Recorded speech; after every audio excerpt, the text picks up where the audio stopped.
Alright, hi everyone, this is Joanna and I am going to talk to you today about how to be amazingly brave about wasteful in-flight plastic.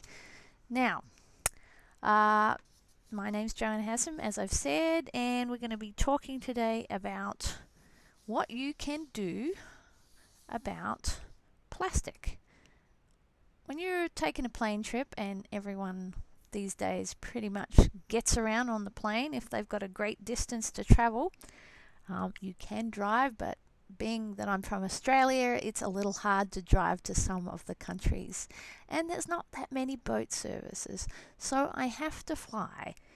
The biggest thing about flying is you're sitting on a flight usually for quite a long time, especially if you're from Australia, and you're like just kind of sitting there.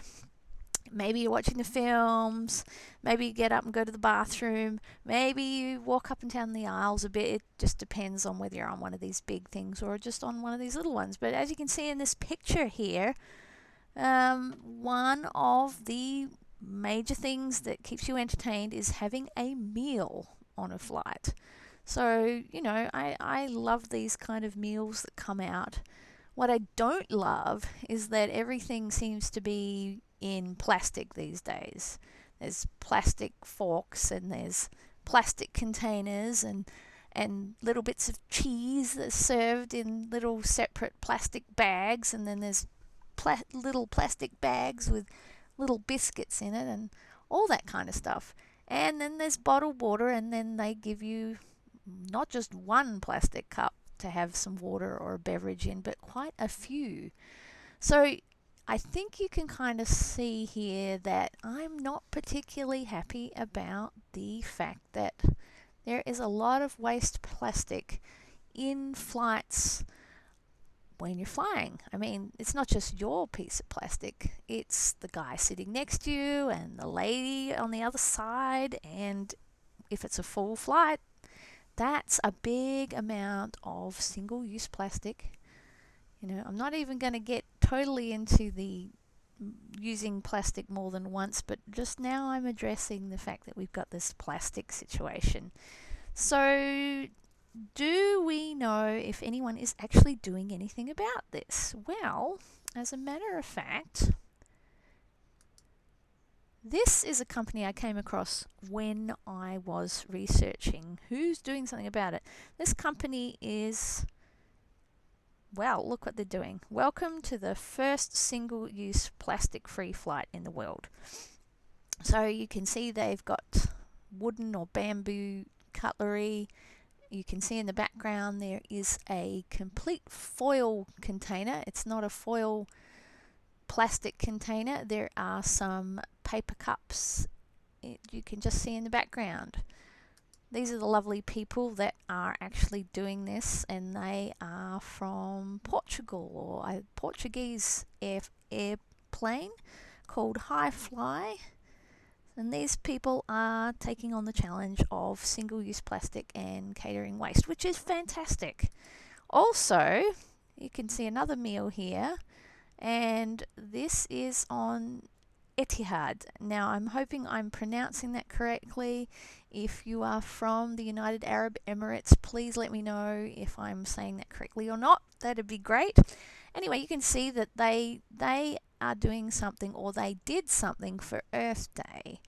So you can see again they're using foil, they're using a paper bag to put some kind of nibbles in. They have the old-fashioned cutlery, and they have a serviette, and you can see there's a lot less plastic going on there, which is really good. In fact, they did this flight and they replaced over 95 single-use plastics from this particular flight. This was a flight that they were doing, and again, they were trying to show that maybe we needed to do something about this situation. So as you can see, High Fly, they're a Portuguese airline. They took on the single-use plastic-free challenge, which is awesome. Etihad, which is a United Arab Emirates airline, they did a single-use plastic-free flight for the 2019 Earth Day, and you can find a video online of them actually doing this. There is some talk of other airlines doing this, but they're not in a big hurry necessarily. One thing I have to say is not one of the airlines has a completely plastic-free flight, and they're making inroads and they definitely deserve some validation about this, but we got a problem with plastic, and I'm going to tell you why I am doing this whole plastic-free manifesto. There's a thing going on with plastic. So you're probably wondering, oh, she's a crazy girl. Why is she insisting on totally plastic free? Well, I wasn't always. I started doing some research. And basically, the research I came across, and it's a lot of scientific papers actually. I have actually studied science at university, and I've gone to have a look because I was a bit like, really, is this really happening? Is plastic really as bad as people seem to be starting to indicate? Yeah, in fact, some areas it's actually worse than I ever thought. So every plastic item basically you ever use, whether it's a plastic fork or a cup, goes into basically landfill. It's used once for a few seconds and then it's generally not used again. I mean, just recently they've discovered also that even though we've been trying to recycle plastics, some recycling companies haven't exactly been doing the right thing. They've just been shipping the plastic to other countries where those countries, they don't have any way of recycling it either. There's a lot of energy that goes into trying to recycle these things, and there's a lot of pollution that comes off and so on. Now, you don't have to believe me. I suggest that you do your own research, but basically I've discovered that this is not great, and there's other people who've discovered that it's not being handled well. Now, plastic has a very long lifespan. It's not a natural fiber. It's not a natural product. It's a man-made product. And you might have a multiple use piece of plastic, or you might have a single use piece of plastic. Whatever it is, they actually release these little tiny microparticles, and they're called microparticles because you can't see them with your eye, your naked eye. You need a microscope, or you need to pay very damn close attention.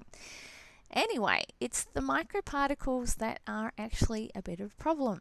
So how does this happen? How you can't see it. It's like, whoa, really, is this happening? Well, whenever you use something plastic, and in this case I'm just talking about stuff, maybe your water bottles, your plastic cups, etc., on an airplane, there's a little bit of abrasion. Abrasion's like rubbing, there's some kind of rubbing of some sort. The knife is cutting into something plastic. It's or your plastic container that has your food is getting abraded. So this releases a little bit of microplastic. And these items, when they're finished with and they're like put to be recycled or they're dumped, they basically get abraded. The sunlight on them actually starts breaking them down, and various liquids break them down. And what happens is these things disintegrate. You can see in this bottle here, this is something that has been abraded over time, and it's probably been in the sun and so on. I think it's actually a bottle for, looks like a motor oil bottle, but it gives you a very good idea of how plastic starts to degrade over time. So you think, okay, well, why is this a problem? The problem is every plastic item produces these microscopic particles, and they actually have now found that they will go down to even smaller than microscopic. They go down to nanoparticles. This is a very good diagram. You can see the source there, showing why this is a problem. There's Mr. Seagull, and you guys have heard about the big islands of plastic floating around in the ocean. Well, those are quite large pieces of plastic, and they cause a lot of problems. Animals eat them, fish eat them, birds eat them, etc. But what many people don't know is going on is as these things break up, or as any kind of plastic breaks up or gets blown about and abraded off things, it creates these little tiny particles, and they all end up in the ocean eventually, from the rain, from being washed off roads, from being washed out of dumps, etc., etc. They get down into the ocean, and you've got these little tiny microscopic animals that don't know that this is plastic, and they eat it. And that's a bit of a problem because quite often they starve to death because it doesn't actually feed them, or they pass it on, but they haven't actually had a good meal, so the nutrition's like, no, not happening for these little guys. If they do happen to manage to survive, when they die, usually they'll have a gut full of plastic, and this can basically release back into the area again.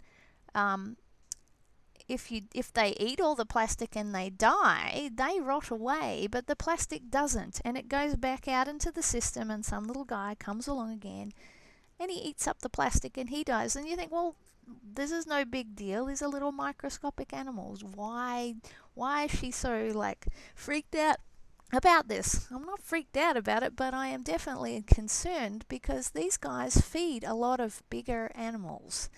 So you can think of the blue whale. The blue whale eats a lot of plankton, and plankton is made up of these little tiny creatures. So you kind of get the idea that the blue whale, he's actually going to be eating a buttload of plastic. And there's all the fish and the birds and the other things, and we eat these as well.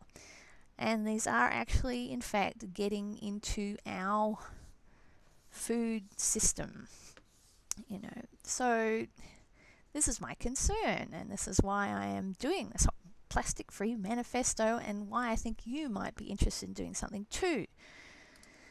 This gentleman wrote a book about plastic, and he's basically saying plastic will be the main ingredient of all our grandchildren's recipes. I kind of wish he was joking, but I don't think he is. So basically, I've spent a lot of my time trying to get all this stuff together to try and educate you guys, because I was pretty shocked when I discovered all of this, and I thought, oh my God, it's like an overwhelmingly awful thing. What can I do?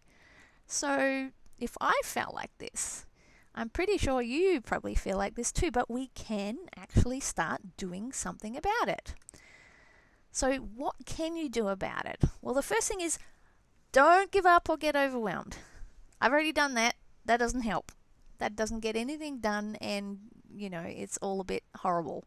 So what you need to do is realize that you're not the only person who actually wants to do something about plastic.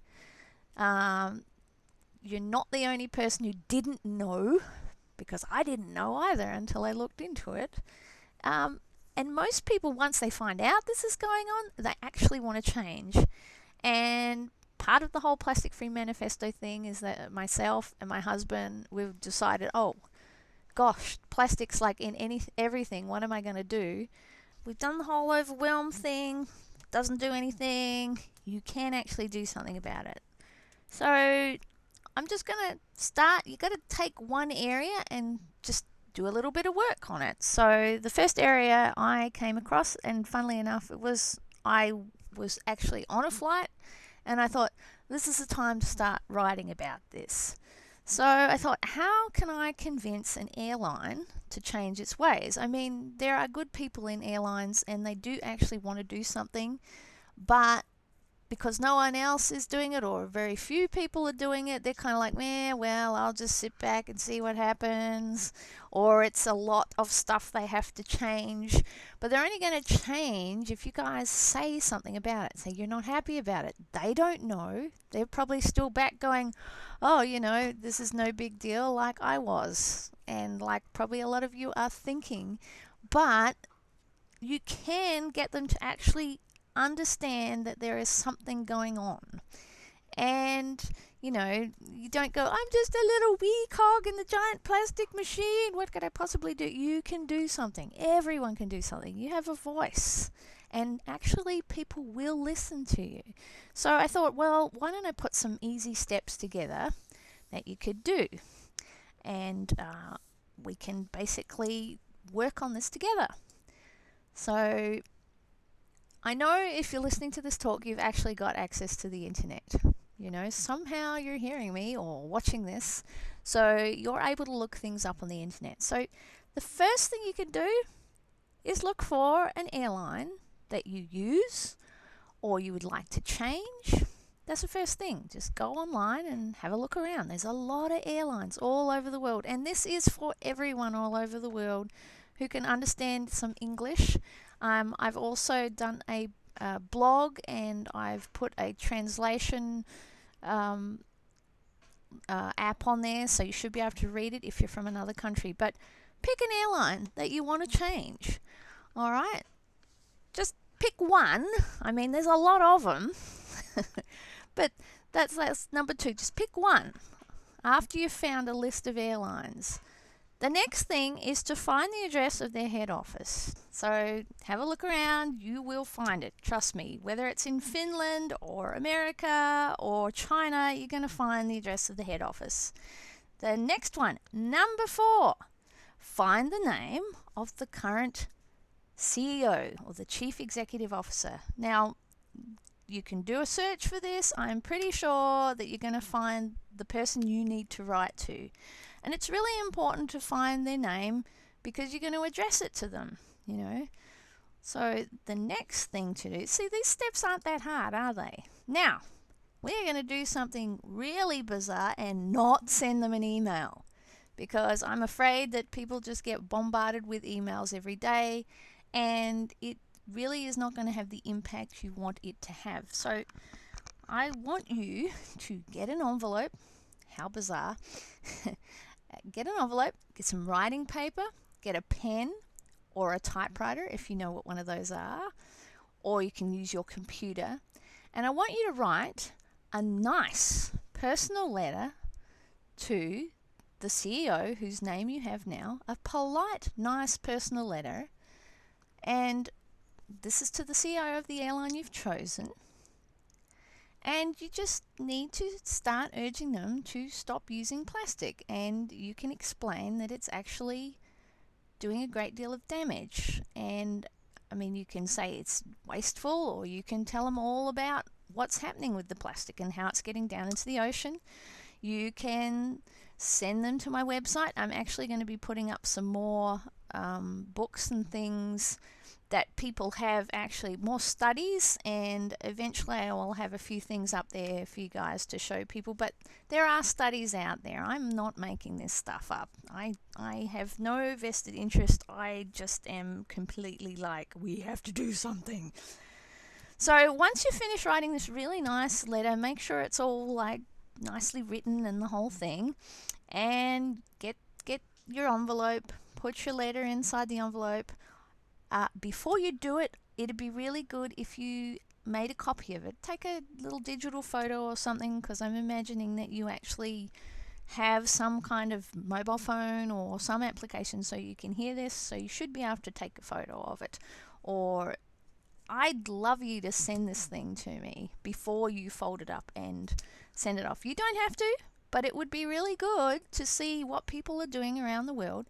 I love to share your letters and so on. I can take your name off it if you don't want that to be seen or anything like that. But the whole point is, we're a team. We're a bunch of guys that actually want to do something about it. And I'd really like to show people that it's not hard to make a difference. So after you've taken that picture, fold up your letter, put it in your envelope, put the CEO's name and the address on the top, find out how much it's going to cost, and get a stamp. And this thing has a lot of impact, because it's really easy to just send an email, but it's not that easy to do these things. I think it's pretty easy. I grew up with this kind of stuff, but they can see that you went to some effort by addressing an envelope and stamping it and finding the address, the whole lot. So already impact, way more impact than an email. So, as I said, number 6, make that digital photo or a scan of your letter and send it to me via the website or the email. I've got the details at the end of this, but it's www.plasticfreemanifesto.com, or just wait till you get to the end of the lecture and it's got more details, or you can actually scan the QR code or type in the address and just write to me. Communicate. It's cool. I'd like to hear from you. Number 7, put the stamp with the correct postage on your addressed envelope. Number 8, get out away from the computer, the phone, etc. Walk down to your local post box, post office, and post the letter. Oh my goodness. All right. This is the hardest part. Number 9, waiting patiently for your reply. I mean, go do something else, or, go read a book, go and watch, binge on some series you like on television or whatever, but you've done something. Now, the day that you get a response, you should get a response. If you've actually gone to all the trouble of writing, you should get a response back. I mean, if you don't get a response, tell me you didn't get a response. We can write about how you wrote and didn't get a response. But you've got to prove to me that you sent this letter first, all right? So, number 10, we will share the responses online from these various CEOs and what they're planning to do about this problem, which they may or may not know is a problem. I'd love to post them on the website. It's something that will actually help people change and people get a bit more momentum up on changing this scene. All right, number 11, if you're really keen, you can choose another airline and repeat. Oh my goodness. And number 12, you just did something amazingly brave. Go you. Ta-da! Congratulations! Well done on taking that step to make some change. It really isn't actually that hard to do. It's a brave thing you're doing, but it's not a hard thing to say something about something that is an optimum. So I hope you'll help me with this whole plastic-free manifesto sort of movement. We need to actually really change it, guys. I'll be putting more info up about all sorts of subjects and things. You can see my blog at plasticfreemanifesto.com. You can go to that same website and sign up to the Plastic Free Manifesto movement mailing list. You can write to me via the contact page. You can scan this QR code down the bottom, and we can actually do something about plastic. We don't have to be overwhelmed. We do need to be doing something, all right? Thanks for actually listening to this whole thing and checking it out. I really appreciate it. I'd love to hear from you. I'd love for you to sign up, join up, whatever you want to do. But, we can actually do something about it. It'd be great to have your help. Thanks a lot. Bye.